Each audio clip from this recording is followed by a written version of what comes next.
Mambo ni vipi watu wangu wa nguvu? I hope mko poa kinoma noma. Leo tunaanzia peponi ikiwa ni kwenye uwanja wa hukumu. Tunaiona nafsi ya mwamba mmoja anaambiwa umepata ajali mbaya sana huko duniani na mwili wako uko hospitali. Nusu kufa nusu kupona. Hivyo inambidi kucheza mchezo, yaani game of life, wenye mitihani ndani yake ili kuiokoa nafsi yake kurudi tena duniani. Tamu hapo. Kuna story gani hapa? Na kusii kaa kwa kutulia na unisikize kwa makini mwanzo mpaka mwisho wa kisa hichi cha kusisimua. Ni mimi wako Mr. Movie, Zera Burudani. Here we go. Mwamba mmoja kwa jina la Ian Kapoor, ambaye ni mume na baba wa mtoto mmoja wa kike. Kwenye familia yake yupo yeye, dada yake pamoja na mama yake kipenzi. Baba yake alikwisha kufariki kutokana na matatizo ya pressure kuwa juu. Ian ni moja kati ya wafanyakazi wakubwa kwenye kampuni moja hivi jijini hapo. Anayefanya kazi kama meneja wa mapato na masoko kwenye kampuni hiyo. Ni mchapakazi wa hali ya juu na kampuni inajivunia kupitia yeye. Ila ni mtu ambaye ikifika kwenye issue ya maokoto bora umuue, anapenda sana mizinga. Leo hii anapata wageni waliokuja kufanya biashara kwenye kampuni yake. Anafanikiwa kufanya nao makubaliano, ila baadaye kwa bahati mbaya anajikuta anaingia kwenye deni kubwa bila kutarajia. Hivyo inamfanya awaze kuuza nyumba yake anayoishi ili kulipa deni hilo. Basi bana, anaamua kugeuka dalali ili kuiuza nyumba yake. Anapata wateja ambao ni mtu na mchumba wake. Anaanza kuwazungusha sehemu mbalimbali ili kuwaonyesha mandhari ya nyumba ilivyo, huku mazungumzo hapa na pale yakiendelea. Karibuni sana, hii ni nyumba bora sijapata kuona dunia hii, yani new model. Imejitosheleza kila idara na vifaa vyote tunavyoviona humu ndani vimeagizwa kutoka Ujerumani. Natumaini nyumba hii itawafaa sana wateja wangu. Basi bidada aliyekuja na mchumba wake kama wateja wa kununua nyumba ile anasema, nyumba ni nzuri ila baadhi ya vitu naona vimeshapitwa na wakati. Sieti baby, kama hiki kinabidi kiondolewe, hiki pamoja na hiki. Huku upande wa pili dalali wetu anaonekana kuchukizwa sana na wateja wale. Anaonekana akiwa amekunja uso hatari. Wateja wale wanaonekana kuwa na maneno mengi sana, kumbe ni njaa kali tu. Mwisho wanatoka nje na mazungumzo hapa na pale yanaendelea. Nyumba yako hii ni ya kawaida sana. Mwenye nyumba hii nasikia alikuwa anadaiwa na serikali, ndio maana anataka kuiuza nyumba hii. Ian kama dalali anapata hasira. Kuangalia pembeni anaona ndinga moja kali hivi. Moja kwa moja akili inamtuma gari lile limekuja na wateja wale. Hivyo kwa jinsi walivyomchefua ikabidi awakomoe kwa kwenda kuliharibu. Rangi hii inabidi kutoka. Kioo hiki pia kinabidi kutoka. Na kiti hiki mara ghafla mteja wake anasema, sio gari langu hilo, sisi tumekuja na bajaji bwana. Patamu hapo. Mwenye gari anatoka nje, anashtuka kuona gari lake limeharibiwa. Ian ni kutoa macho tu. Muda kidogo anatokea afande wa kike na kumkamata Ian ili kumpeleka gari. Tunakuja kugundua kumbe askari aliyemkamata pale alikuwa ni mkewe bwana kwa jina la Ruhi. Basi mazungumzo hapa na pale yanaendelea. Mara binti yake kwa jina la Pihu anasema, baba, ina maana mama kakukamata? Hebu shangaa binti yangu, mama yako amemkamata mmeo kweli? Mke wake anasema, una bahati leo umenikuta niko zamu. Ungemkuta askari mwingine ungeenda jela wewe. Basi haya anaanza kusema pale, nipeleke basi huko kituoni, kwanza siogopi. Mara ghafla mkewe anapiga breki ya gari na kusimama. Kupiga jicho upande wa pili wako kituoni. Ian anaanza kutoa macho. Mkewe anamwambia, siwezi kukupeleka jela bwana mme wangu, nilikuwa nakutania tu. Basi inakuwa ni furaha pale. Ni mida baadaye jioni nyumbani kwa Mr. Ian. Wanapata ugeni ambapo dada yake alikuwa amekuja pamoja na mumewe kuwatembelea. Wanafika pale na kupokelewa kwa furaha. Baada ya muda chakula kinaandaliwa na kuwekwa mezani. Wanakusanyika kwa pamoja na kuanza kupata chakula kile, huku mazungumzo hapa na pale yakiendelea. Dada yake Ian anasema, Mungu akijalia nabidi nifanye matengenezo kwenye nyumba aliyoiacha baba. Maana kwa sababu yangu nilifanya iwake moto, na imani kwa kufanya hivyo atanisamehe huko aliko. Muda kidogo mtoto wa Ian anakuja, yani Pihu, na kusema, naogopa kulala peke yangu. Hivyo shangazi yake anamchukua na kuondoka naye. Rui anasema, ila jambo hili la kuchoma nyumba moto kwa bahati mbaya, mbona alilifanya mume wangu kupitia baruti alizokuwa ameziwasha kipindi kile?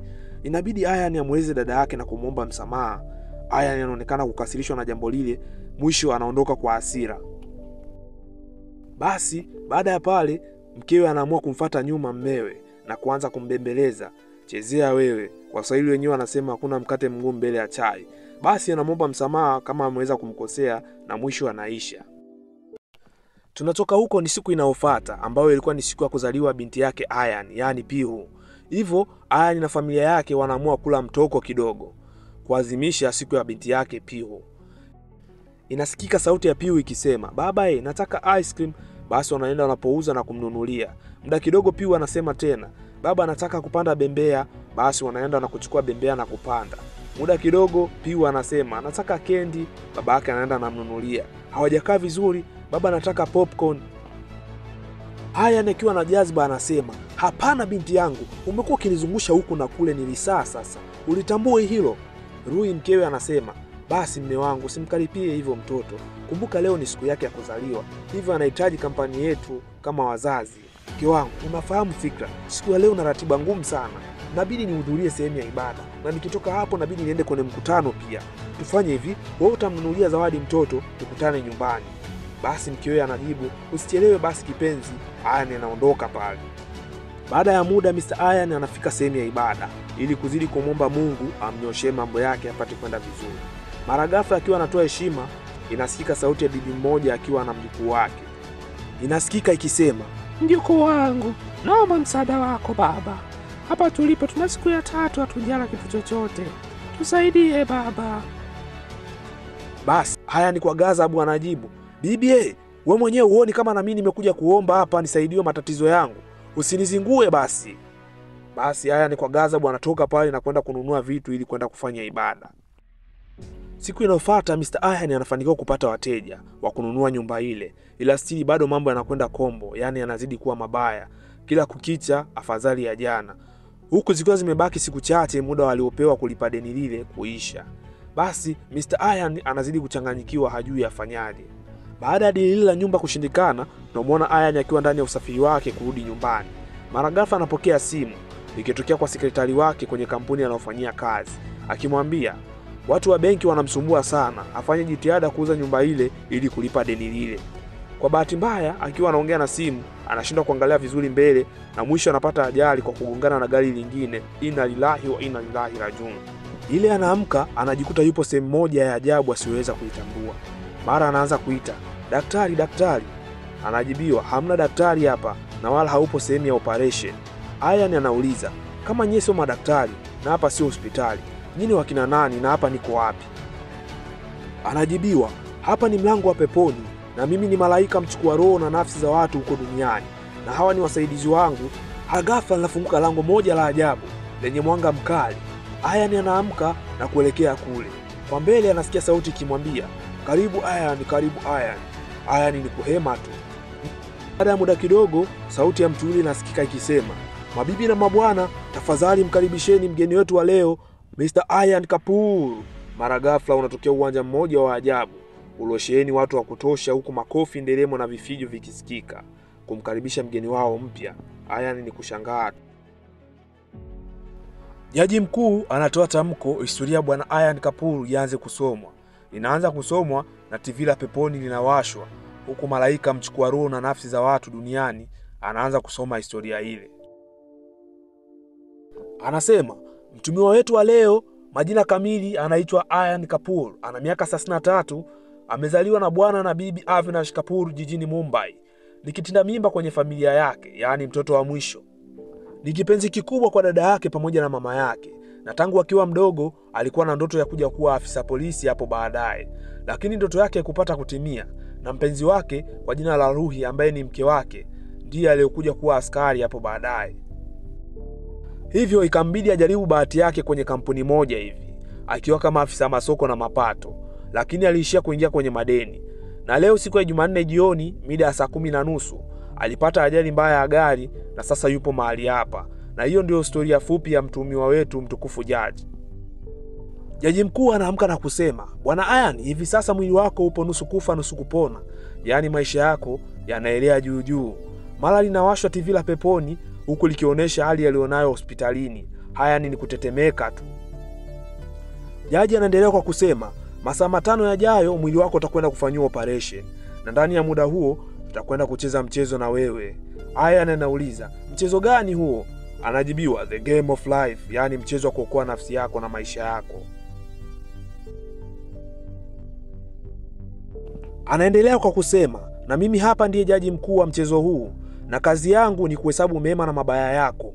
Hapo ulipokaa kuna mapipa mawili. Pipa hilo la kushoto litakuwa likionyesha idadi ya mabaya yako, na pipa hilo la kulia litakuwa likionyesha mazuri yako. Jaji anaendelea kwa kusema, pia kutakuwa kuna mipira ya rangi mbili, nyeusi na nyeupe. Mipira myeupe itaashiria mazuri yako na mipira myeusi itaashiria ubaya wako. Hivyo basi, ukifanya vizuri katika mitihani ya mchezo huu, basi malaika hawa watakupigia kura na kujaza mipira myeupe kwenye pipa lako la mazuri yako. Alikadhalika, ukifanya vibaya pia, mipira myeusi itajazwa kwenye pipa lako la mabaya. Na kama mipira myeupe itawahi kujaa kwenye pipa la mazuri yako kuzidi myeusi kwenye pipa la mabaya yako, utapata nafasi na kufanikiwa kusaidia maisha yako huko duniani na operation itaenda vizuri. Pia kama pipa la mabaya yako Ayan anaonekana kugoma kucheza mchezo ule kwa kudhani ni masiara. Jaji anapata hasira na kidogo anamchukua Ayan na kumpeleka kuonja moto wa Jehanamu. Ayan anaambiwa, nimekuomba kiustaarabu ukagoma. Haya sasa sema tena. Ayan anasikika akisema, samahani mtukufu jaji, nipo tayari kwa mchezo. Baada ya muda kidogo anarudisha kwenye uwanja ule ili kuendelea na mchezo. La Side anafika na kusimamisha lifti ile. Mara abadilishe sehemu za kushikia, basi inakuwa ni kero pale. Huku upande wa pili, Ayan naye kichaa chake kinampanda. Basi wanaanza kuvurugana na mzee Side. Mwisho Ayan anamkunja Side ili anataka kumpiga, anajikuta amerudishwa tena uwanjani. Macho anamtoka, anajifanya kuomba msamaha. Nisamee. Jaji anasema, inaonekana umeshindwa kabisa kuzuia hasira zako na jaziba zako. Hivyo umeshindwa mchezo wako wa kwanza. Mabibi na mabwana, ni muda wa kupiga kura sasa. Basi malaika wale ni kutupa mipira yenye rangi nyeusi, ikiashiria kushindwa kwa bwana Ayan. Huku Ayan ni kutoa macho tu.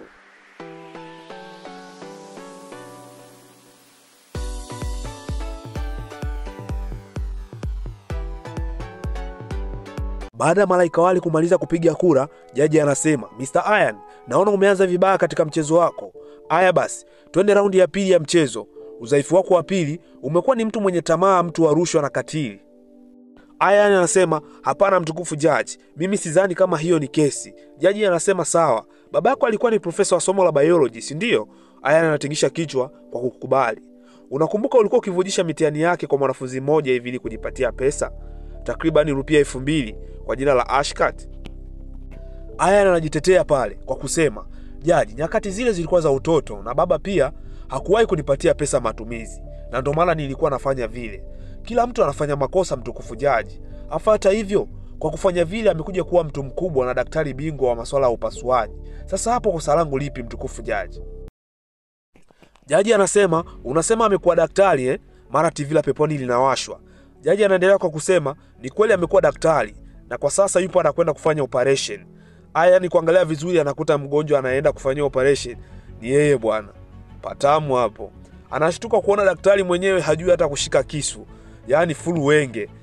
Ni anasikika akipiga kelele, mtukufu jaji, nisaidie. Mpuuzi huyu atakuja kuniua jamani.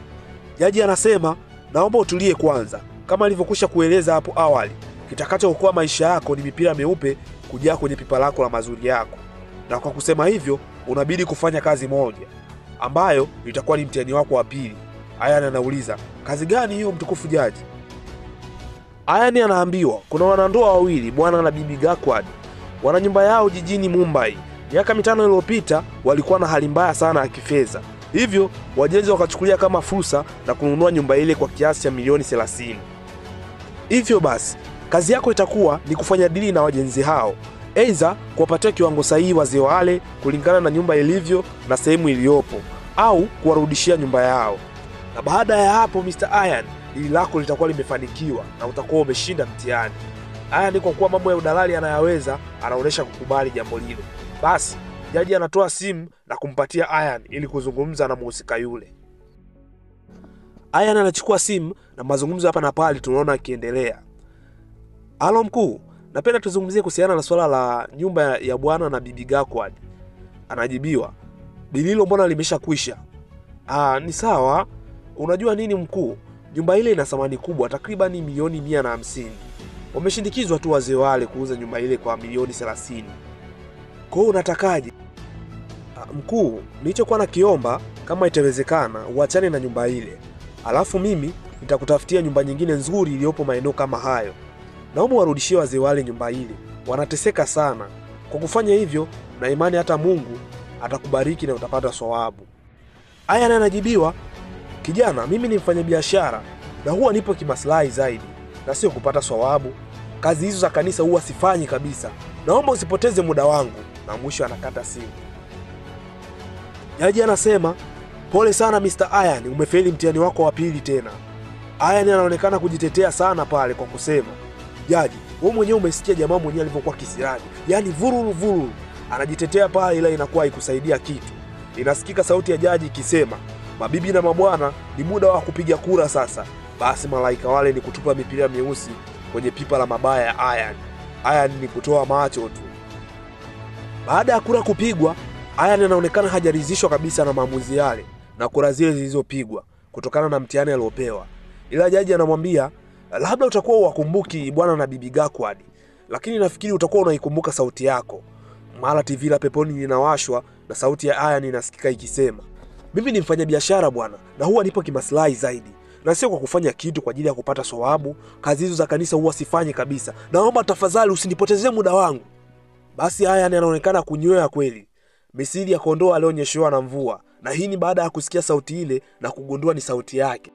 Jaji anaendelea kwa kusema, Mr. Ayan, umechukua nyumba ya wazee wale kwa ajili ya tamaa zako binafsi za kifedha ili kujipatia faida. Walikupigia mara kwa mara uwasaidie, lakini hukuwasikiliza kabisa. Hiyo haitoshi, umewahi kuwadhulumu hata watu baadhi nyumba zao kwa ajili ya kujinufaisha wewe mwenyewe. Ayan kwa uchungu anasema, sawa mtukufu jaji, nakubaliana kuwa mimi ni mkosefu katika hilo na huo ni udhaifu wangu. Pia nimeshaadhibiwa kutokana na hilo mtukufu jaji. Nimeingia kwenye madeni makubwa ambayo yananipelekea niuze nyumba yangu na mwisho nitaishia mtaani tu. Ayan anaonekana kulalamika, lakini haikusaidia chochote na baki vile vile. Jaji anasikika akisema, na sasa twende kwenye raundi ya 3 ya mchezo, ikiwa tunakwenda kukupima udhaifu wako wa 3, yaani wivu. Basi Ayan anasema, mtukufu jaji, huo sio udhaifu wangu, bali huo ni ubora wangu. Hata hivyo, mimi sio mtu wa wivu. Jaji anasema sawa na kumsogelea Ayan. Mr. Ayan, mke wako ni mrembo sana na anavutia mno, na natumaini vijana wengi wanachanganyikiwa wakimwona. Na kwa hilo anajitahidi kuwa bize kazini na kuwahi kurudi nyumbani ili kujiepusha na hilo. Basi Ayan anaonekana kucheka huku akisema, naijua hiyo mtukufu jaji, najua unachotaka kulenga, ila yote kwa yote mimi sina wivu na mke wangu na huo sio udhaifu wangu. Basi jaji anasema, nimependa sana kujiamini kwako na natumaini raundi hii utaenda kupata mipira mingi myeupe kwenye pipa la mazuri yako. Nikutakie kila laheri Mr. Ayan. Mara ghafla Ayan anajikuta ametokea maeneo ya jikoni huku akiwa anachopoa mamsosi. Mara mke wake anatokea akiwa ametinga uniform za polisi. Anamsalimia mumewe na kumsalimia anaendeleaje, anajibiwa anaendelea vizuri. Mwisho Ruhi anamwambia, mume wangu, nina jambo nataka nikwambie. Kuna jambo ambalo nimekuwa nikiweka siri bila wewe kujua. Jambo lenyewe ni ile. Kabla hata hajazungumza vizuri, sauti Ayan inasikika ikisema, najua mke wangu, ni sawa tu. Kama umekuwa kwenye mahusiano na mtu mwingine bila kukusudia na unataka kukiri mbele yangu, hamna shida, nimeshakusamehe. Jambo la muhimu ni kwamba mimi na wewe tunapendana sana, na kwa hilo mimi sina wivu na wewe mke wangu. Basi Ayan nikupigia mikelele kwa kusema, sina wivu jamani, sina wivu. Mkewe Ruhi anamshangaa mumewe na kumuuliza, ni nani unamwambia kwa sauti yote hiyo? Mimi mbona sijakusaliti? Ujue sina mwingine zaidi yako baba. Ayan anauliza, kwa hiyo ni nini sasa ulikuwa unanificha? Ruhi anasema, nilituma maombi kwenye tawi linahusika na makosa ya jinai na upelelezi bila kukwambia. Nilitaka nifanikishe kwanza ndipo nikwambie, na uweze amini mume wangu, nimechaguliwa. Basi Ayan anaonekana kuonyesha tabasamu la kinafiki, huku kumbe moyoni kawivu kanamchoma bana. Maana ilikuwa pia ni ndoto yake kufikia hatua kama hiyo. Basi Ayan anampongeza mke wake pale. Hongera mke wangu, hilo ni jambo zuri, lakini anaonekana kutokuwa ni mwenye furaha kabisa.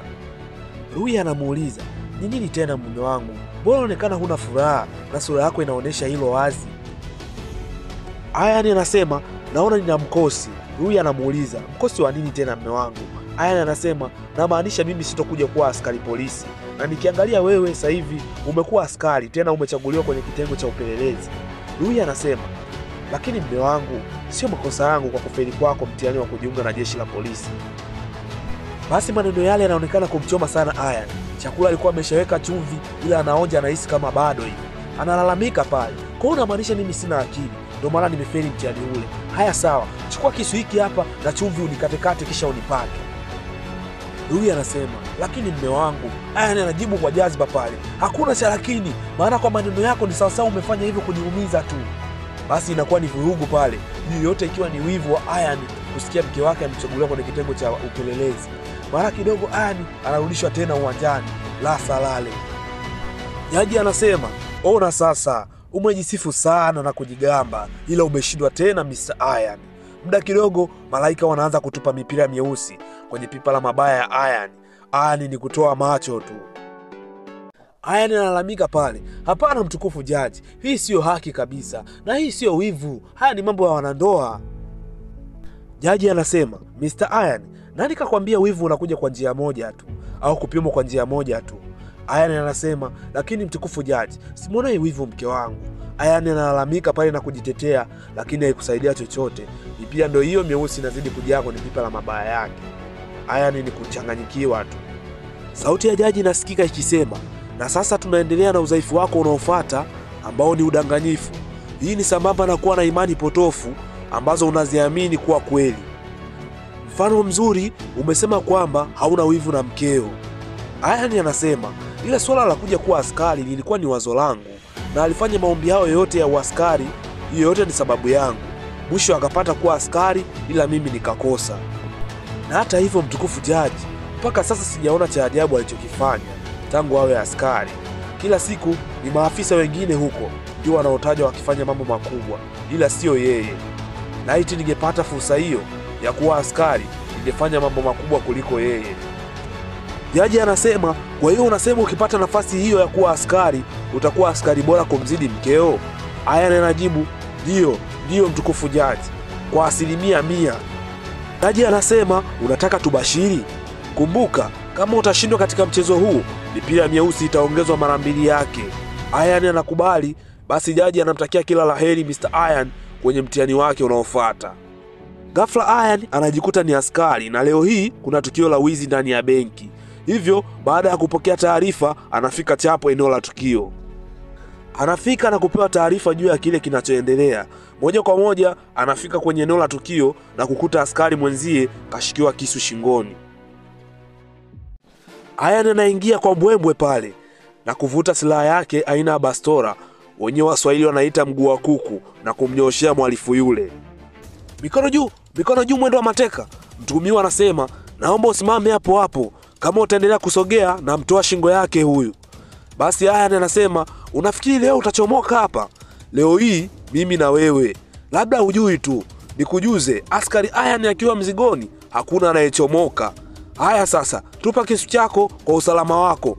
Ila mtuhumiwa anaonekana kugoma kabisa. Basi Ayan anaamua kupiga risasi, ila kwa bahati mbaya inampiga askari mwenzie. Huku askari mwenzie ni kulalamika tu, unafanya nini sasa? Ona ulichonifanya, unapiga risasi umevaa miwani. Basi Ayan anavua miwani ile kulenga tena, inamkuta tena askari mwenzie. Anapiga tena, inamkuta askari mwenzie. Ile analenga tena, inamkuta askari mwenzie maeneo ya Family Future. Basi askari yule ni kulalamika tu, nimekwisha mimi. Ndoto za kuwa baba ndio basi tena. Yala. Muda kidogo Ayan anarudishwa kwenye uwanja ule. Kwa aibu anajificha chini ya meza, huku malaika wale wanataka kufa kwa cheko. Jaji anasema, ama kweli wewe ni askari bora sijapata kuona dunia hii. Ayan ni kulalamika pale. Mtukufu jaji, wewe mwenyewe angalia, tukio lile lilikuwa gumu sana. Mambo haya huwa yanatokea kwenye movie tu, na sio katika hali ya kawaida. Jaji anamkatalia Ayan pale na kusema, tukio kama hilo halitokei tu kwenye movie, linatokea pia hata maafisa wa polisi. Ayan anauliza, afisa yupi huyo na muda gani? Jaji anamjibu, mke wako Ruhi. Muda kidogo TV la peponi linawashwa na kuonesha tukio kama lile aliloshindwa Ayan ambalo mkewe alikutana nalo na kulivuka. Tunamwona Ruhi mkewe Mr. Ayan akiwa ameshika silaha aina ya bastora, huku akiwa amemwelekezea. Anauliza, umejuaje? Ruhi anajibu, nimeona jina hilo kwenye tattoo iliyoko kwenye mkono wako. Natumaini unampenda sana, si ndio? Na yote kwa yote ni mtoto ambaye anaonekana haishi na mama yake. Na hiyo nimeigundua baada ya kuangalia kwenye kidole chako cha pete. Inaonekana una alama ya pete ila haujaivaa. Je, kimetokea nini? Ni talaka au? Mtumiwa anajibu, mke wangu amekwisha fariki. Rui anasema, pole sana, naona sasa unapitia changamoto nyingine. Macho yako yanalithibitisha hilo. Umekuwa ukishindwa kulala mara kwa mara, na nikiangalia una karatasi za bili za hospitali katika mfuko wako wa shati. Unaweza ukaniambia kimetokea nini? Je, ni Jensen ndiyo yupo hospitali? Mtumiwa yule kwa uchungu anasema, ndiyo, na moyo wake unatundu, na daktari amesema matibabu yake yanagharimu mamilioni ya pesa, na kama hakutibiwa kwa muda basi nitampoteza. Rui anasema, na ndio sababu ile kufanya kuja mahali hapa. Labda nikuulize kitu, hebu tafakari, hata kama unajaribu kuja kumsaidia Jensen kwa kuja kuiba benki, unafikiri unaweza kutoroka? Itakuwa ajabu kiasi gani mtoto aliyempoteza mama yake akaja kumpoteza na baba yake pia. Mtumiwa yule anasema, ulitaka nifanyaje mimi kama baba? Nimwangalie mtoto wangu akifa? Hapana, siwezi. Rui anasema, kwanza kabisa naomba uweke kisu chako pembeni. Mtumiwa yule anasema, niweke pembeni? Hapana, siwezi kuweka kisu hichi pembeni, utanishuti. Basi Rui anaamua kuweka bunduki yake pembeni kwanza. Rui anaanza kumsogelea mtumiwa yule taratibu, huku akimtaka ampatie kisu kile, lakini mtumiwa bado anaonekana kusita kwa kusema, hapana, siwezi, nikifanya hivyo mtanikamata na mtoto wangu atakufa huko hospitalini, siwezi afisa. Rui anasema, angalia, nitajaribu kukusaidia kadri niwezavyo, unatakiwa kuniamini tu. Anaonesha kukataa, ila mwisho Rui anampokonya kisu kile. Basi mzee yule anabaki ni kulia tu kwa huzuni. Sio mhalifu. Sasa nawaachia nyie mchague ni kitu gani cha kufanya kwa mtu huyu. Muda kidogo anajitokeza mbaba mmoja Msamaria na kumsogelea mtu yule alipo na kusema, nilikuwa nimekuja kutoa pesa hizi benki kwa ajili ya kusherehekea siku ya kuzaliwa kwa mwanangu, ila chukua zitakusaidia kumtibu mwanao. Kama ni sherehe sisi tutafanya wakati mwingine. Basi ujio wa baba yule unakuwa ni kama ufunguo wa baraka na faraja. Basi watu wengine wanajitokeza kwa wingi na kumchangia baba yake Jensen. Mwisho anatoa shukrani kwa Rui baada ya kufanywa wema. Tukirudi kwenye uwanja tunamwona Ian kanywea, kimya, hana cha kusema. Jaji anasema, na huyo ndiye mke wako. Angekuwa anataka kuwa maarufu kwenye magazeti kwa tukio lile, angekuwa, ila alichagua maumivu ya mzazi. Na mwisho wa siku operation ya Jensen ilifanyika kwa pesa alizochangiwa, na kwa sasa ni mzima wa afya. Na huyo ndiye mke wako alivyo kama afisa wa polisi. Mwisho jaji anasema, mabibi na mabwana, ni wakati wa kupiga kura. Basi malaika wale ni kutupa mipira mieusi tu, huku pipa la mabaya la Ian ikionekana kuelekea kujaa. Ian ni kutoa macho tu. Jehanamu anaiona ile. Jaji anasema, haijawahi kutokea kwa mtu yoyote aliyopita hapa pipa la mabaya kwenda kujaa mapema namna hii. Basi malaika wale ni kufa kwa cheko. Muda kidogo inapigwa simu kutoka mbinguni. Jaji anaipokea na mazungumzo hapa na pale tunaona akiendelea. Halo, ndio tupo na mtumiwa wetu Mr. Ian, tuacheza naye mchezo kama ilivyo kawaida. Kidogo anamuuliza Ian, ulikuwa ni mtumishi mzuri wa Mungu? Ian anajibu, ndio, tena mtumishi haswa. Jaji anarudi kwenye simu, samahani mkuu, hatukujua kama ni muumini wako. Ian anaulizwa tena, je, ulikuwa ukienda kwenye nyumba ya ibada kila siku ya Jumanne na Jumamosi? Ian anasema, ndio, tena nikiwa na sadaka za kutosha. Jaji anasema, samahani Mungu Baba, haina haja ya kuja huku, tutamchukulia uangalifu mzuri mtumishi wako, na simu inakatwa. Mr. Ian, mbona hukuniambia kama wewe ni muumini mzuri wa Mungu? Ian anajibu, hukutaka kuniuliza. Mwisho jaji anasema, hebu ondoeni hiyo mipira kwa Ian. Mungu ameagiza tuchukue uangalizi mzuri kwake. Basi vinaletwa vitu special kwa Mr. Ian. Huku Ian ni kuchekelea tu. Baada ya kufikishwa vitu vile, Ian anaambiwa afunge macho. Muda kidogo anaanza kumwagiwa maji. Mara jaji anaagizwa apakwe sinduli, mara avishwe taji, mara alishwe viazi, mara amwagiwe maua na kuwashiwa udi. Inakuwa ni vurugu pale. Ian anaonekana kukasirishwa sana na mambo yale. Jaji anamwambia, ujali hapa, sijui ungemwambia nini, una bahati nimemzuia. Ian ni kutetemeka tu. Jaji anasema, Ian, hivi unajua ni kosa gani kubwa binadamu analolifanya? Unamwamini Mungu lakini hutaki kumsikiliza. Unajua Mungu anahitaji nini kutoka kwenu? Mungu anahitaji binadamu kuonyesha utu kwa kusaidiana wenyewe kwa wenyewe. Lakini haiko hivyo kwako Mr. Ian. Hivyo unamkumbuka bibi yule ambaye alijaribu kukuomba sana umsaidie nje ya jengo la ibada akiwa na mjukuu wake mdogo. Nafikiri umemkumbuka sasa. Maskini nafsi hii isiyokuwa na hatia. Bibi yule alifariki nusu saa baada ya wewe kugoma kuwasaidia pamoja na mjukuu wake. Uliona vyema kununua maua kuliko kuwasaidia bibi yule na mjukuu wake wenye njaa takriban siku 3. Ona sasa Ian, umepelekea kifo cha bibi huyu na mjukuu wake kuwa mtoto wa mtaani. Ila usijali, hautawekewa mipira myeusi kwenye pipa la mabaya yako, kwani umeshaadhibiwa kwa hilo. Kwani siku ile ya mazishi ya bibi yule ndio alikuwa chanzo cha sababu ya wewe kupata ajali. Maana ilipelekea foleni, pikipiki ikakosea njia na mwisho ukapata ajali. Laiti kama ungemsaidia bibi yule siku ile, haya yote asingetokea. Umepata bahati ya kuja kutetea nafsi yako hapa tena. Lakini cha kusikitisha, mpaka sasa una 98% ya kushindwa na moja kwa moja unakaribia kifo chako. Mr. Ian, pipa la mabaya yako lipo 98% kujaa. Ian ni kutoa macho, mithili ya mjusi aliyobanwa na mlango. Jaji anasema bado una muda, unaweza kulibadilisha hili, vinginevyo utakuwa umechelewa. Mr. Ian, mpaka kufikia sasa mchezo huu umeonekana ni mgumu kwako, ambapo ukifanya uzembe kidogo tu, mchezo huu unakuwa umekwisha, yani game is over. Ila usijali, raundi hii utapewa kitabu ambacho kitakusaidia kukumbuka baadhi ya vitu. Unaweza kukitumia pale ambapo unaona kuna uhitaji. Mr. Ian, umekuwa ni mtu usiyesamini kabisa mahusiano yako na watu, hasa wanawake. Ian anajibu, hapana mtukufu jaji, ni mara ngapi utaendelea kuzidi kumuongelea mke wangu? Jaji anasema, sio hivyo Mr. Ian, simzungumzii mke wako, nazungumzia kuhusiana na kipenzi chako cha kwanza. Kipenzi chako cha kwanza anakupenda sana Ian, lakini wewe hulioni hilo. Basi Ian anaanza kutaja majina. Je, ni Sakshi? Jaji anasema, kwani mimi nimekutajia ni Sakshi? Je, ni Achal? Hapana. Atakuwa basi ni Payal. Je, ni Kanika? Basi jaji anasema, naona umjui hata kipenzi chako cha kwanza ni nani. Muda kidogo anaamuru TV la peponi liwashwe. Baada ya TV kuwashwa, Ian anajikuta ametokea kwao na yupo maeneo ya barazani akiwa ameketi na mama yake. Muda kidogo kwenye TV kulikuwa na kipindi ambacho kilikuwa kinazungumzia kuhusiana na umuhimu wa mama katika maisha ya mtoto. Basi huku upande wa pili mazungumzo ya mama na mtoto tunaona yakiendelea. Muda kidogo mama anakatakata embe na kumpatia mwanae vipande vya embe vyenye nyama, kisha yeye kubaki na makokwa. Wanaanza kula, ila Ian kumtazama mama yake hivi hakupendezwa na ulaji wake. Akawa kila akimtazama anapata kinyaa. Ian moja kwa moja anaona mbona kama anaenda kushindwa mtihani wenyewe.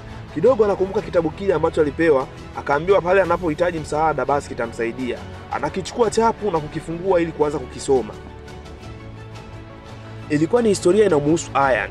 Inasema, ilikuwa tarehe 25 mwezi wa 4 mwaka 1985. Ilikuwa ni siku yangu ya furaha kwa kumpata mwanangu kipenzi Ian kuja kwenye maisha yangu. Daktari aliniambia uzito wake kidogo uko chini, ila sikuwa na wasiwasi katika hilo. Nilisema nitajitahidi niwezavyo kufanya uzito wake uongezeke. Mnamo tarehe 9 mwezi wa 10 1991, Ian mwanangu akatimiza miaka 6. Kwa mara ya kwanza aliweza kumaliza glasi nzima ya maziwa. Mwanangu Ian alikuwa vibaya kwenye somo la hesabu, hivyo ikanibidi nisome mwenyewe kwa masaa 4 kisha nifundishe mwanangu. Ian alikuwa anapenda sana kuangalia movie za kutisha. Inafikia hatua anashindwa hata kulala mwenyewe kwa kuogopa na kuniomba nilale naye. Ian mwanangu alikuwa akipenda sana maembe, lakini alikuwa hapendi kabisa kula makokwa ya maembe. Mama mimi sipendi makokwa, hivyo basi ikanibidi tangu siku hiyo nianze kula mimi makokwa na yeye kumpatia vipande vya maembe vyenye nyama. Nani kama mama dunia hii? Baada ya Ian kusoma historia ile inayomuhusu, kisha anamtizama mama yake kwa huzuni. Ile mama yake anataka kuogota koko la embe yale, sauti ya Ian inasikika ikisema, mama yangu kipenzi, haitakiwi wewe peke yako wakati wote ndio unatakiwa kula makoko ya maembe na mimi kula vipande vya maembe. Mama kuanzia leo mimi ndiye nitakuwa nakula makoko ya maembe na wewe kula vipande vya maembe. Mama yake anaonekana kufurahishwa kusikia vile. Ian anaamka na kwenda kumkumbatia mama yake kwa upendo wa dhati kabisa, kwa kuonyesha shukrani kwa mama yake kumjali nyakati zote. Muda kidogo wanaanza kula maembe kwa pamoja. Tunaona Ian akila makokwa na mama yake akila makokwa, huko mafoto hapa na pale yakipigwa. Basi inakuwa ni furaha pale kwa mama na mwana. Muda kidogo tunarudisha uwanjani. Jaji anasema, hongera sana Mr. Ian, naona umefanya vyema sasa. Mabibi na mabwana, ni wakati wa kupiga kura sasa. Basi malaika wale safari hii ni kutupa mipira myeupe kwenye pipa la mazuri ya Ian. Ian ni kufurahi tu, huku akisema yes, angalau tumaini lipo sasa. Jaji anasema, na sasa ni raundi nyingine, udhaifu ambao kila mwanaume anao, tamaa. na katika mchezo huu unabidi kuzuia kabisa tamaa yako. Basi baada ya muda kidogo, Ayan anajikuta kwenye pati moja safi ikiwa imesheheni warembo wa kutosha, na yeye akiwa ni mmoja kati ya wageni waliofika katika pati hiyo. Muda kidogo anatokea bidada mmoja kwa jina la Nora, akiwa ni mmoja kati ya watumbuizaji mashuhuri siku hiyo. Ayan ni kuchanganyikiwa, macho yanamtoka, anaona mbona kama mtihani wenyewe mgumu. Baada ya muda kidogo, bidada Nora anaanza kutumbuiza kwenye pati ile. Mziki unapigwa wa kutosha. Mwisho wa show tunamuona Ayan akiwa na bidada Nora chumbani. Bidada Nora anaanza uchokozi pale. Mara ajifanya anafungua viatu, paja liko nje. Hii yote ni kumtamanisha Ayan. Muda kidogo Ayan anaanza kupiga kelele, "Mama, mama, mama." Nora kwa hasira anaondoka pale. "Nani mama yako?" Muda kidogo tunarudishwa uwanjani. Malaika wale ni kucheka tu. Ayan anasema, "Mtukufu jaji, sijawahi kumsaliti mke wangu." Basi sauti ya jaji inasikika ikisema, "Mabibi na mabwana, ni wakati wa kupiga kura sasa." Malaika wale wanaanza kutupa mipira myeupe kwenye pipa la mazuri la Ayan, ikiashiria ushindi mnono kwa Ayan. Ayan ni kufurahi tu. Mara ghafla TV la peponi linawashwa likionyesha hali ya Ayan kuwa mahututi sana hospitalini, na mwisho inaonyesha Ayan kuzidiwa mpaka kufa. Ayan akiwa kwenye uwanja ule ni kutetemeka tu, huku akiita, mtukufu jaji, imekuwaje hii wakati michezo yenyewe bado haijaisha?" Basi jaji pamoja na malaika wale wanaanza kucheka pale. Jaji anasema, "Pole sana Ayan, sio kweli bana. Tumefanya kauongo kadogo tu, si unaona?" Mara kidogo TV la peponi linawashwa ikionyesha Ayan akiwa bado anaendelea kupata matibabu hospitalini. Ayan kwa jazba anasema, "Uongo mdogo hivi unaweza kujua kupitia uongo huo mdogo umeletea shida namna gani?" Jaji anasema, "Tunaomba radhi Mr. Ayan. Unataka kuniambia kwenye maisha yako hujawahi kufanya jambo kama hili? Uliwahi kufanya udanganyifu mdogo kama huu na ukapelekea mtu mmoja kuathirika maisha yake yote kwa majuto? Labda utakuwa umesahau. Nikukumbushe, mwaka 1999 sikukuu ya Diwali, unakumbuka kilitokea nini?" Mara ghafla TV iliandaa eneo la kufanyia ibada ya kuikaribisha sikukuu hiyo kwa kuweka maua na vijichemu vyenye kuwaka moto. Huku upande wa pili tunamwona Ayan akiwa bado ni mdogo, akiwa bize na kutupa fataki juu. Muda kidogo dada yake anamuaga na kumwambia yeye anakwenda kupeleka zawadi mahali, hivyo aitizame nyumba vizuri. "Sawa dada, haina shida," huku akiendelea kuwasha baruti zake. Ila kwa bahati mbaya baruti moja ikawaka na kuelekea ndani kwao. Lasa lale inafika na kusababisha moto mkubwa sana ndani na kupelekea nyumba kuanza kuwaka moto. Watu wakakusanyika pale, akiwemo dada yake Ayan, wakishangaa na kujiuliza nini kimetokea. Dada yake Ayan anamuuliza Ayan, "Kimetokea nini mdogo wangu?" Ayan ajibu. Muda kidogo baba na mama yao wanafika na kukuta tukio lile. Baba kwa hasira anauliza, "Nani kafanya hivi?" Ayan kwa uoga anasema, "Ni kosa la dada baba. Vijichemle alivyoviweka mlangoni ndivyo vilivyosababisha moto huu." Babake Ayan analalamika pale, "Nyumba hii ni ukumbusho mkubwa sana kwa wazee wangu." Na hivyo ndivyo ilivyokuwa katika sikukuu ile ya Diwali mwaka 1999. Kirudi uwanjani, jaji anasema, "Kwa uongo wako ni muda sasa wa majuto hayo kuisha Mr. Ayan.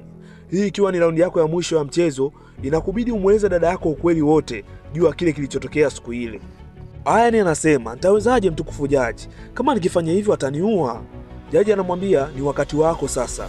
Kama utashindwa kufanya hivyo, ina maana moja kwa moja utakufa na kuelekea jehanamu." Muda kidogo Ayan anajikuta kwenye sehemu moja hivi. Mlango unafunguka na anatokea baba yake ambaye ni marehemu na kuanza kumwadhibu vikali kwa kile alichokifanya. Mwisho anamwambia waongozane aende akamuombe dada yake msamaha kwa kile alichokifanya.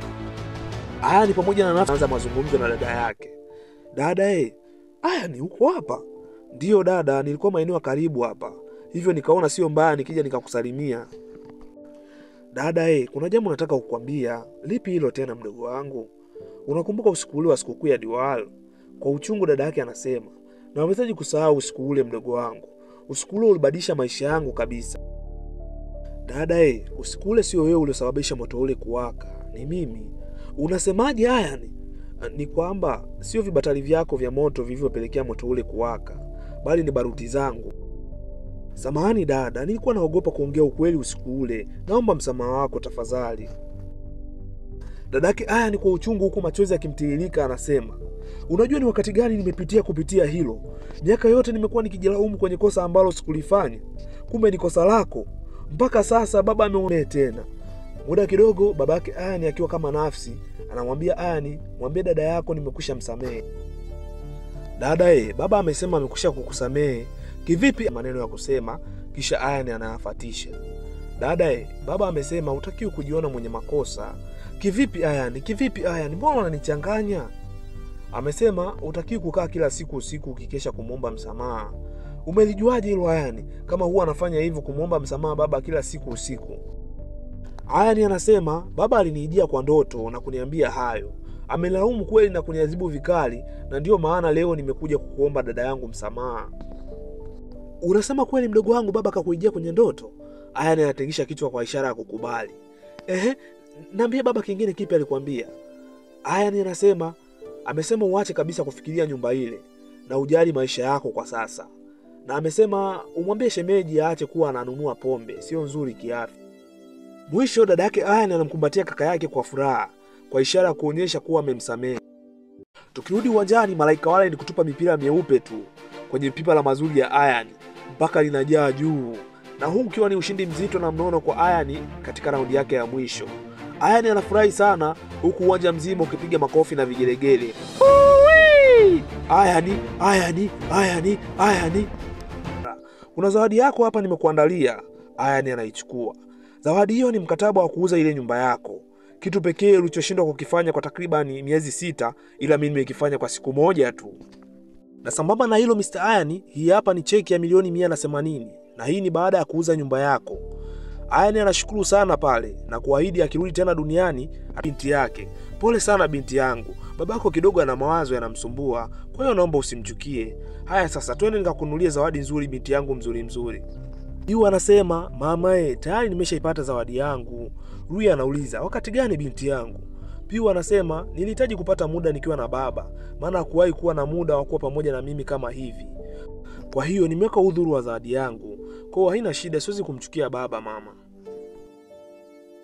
Na hivyo ndivyo ilivyokuwa siku ile. Tukirudi uwanjani tunamwona Ian kapoa, huku machozi yakimtiririka, hajui cha kufanya. Jaji anasema, na kingine usichokijua Mr. Ian, siku ile ya ajali gari lilogongana nalo ndilo lilikuwa limembeba mkeo na binti yako.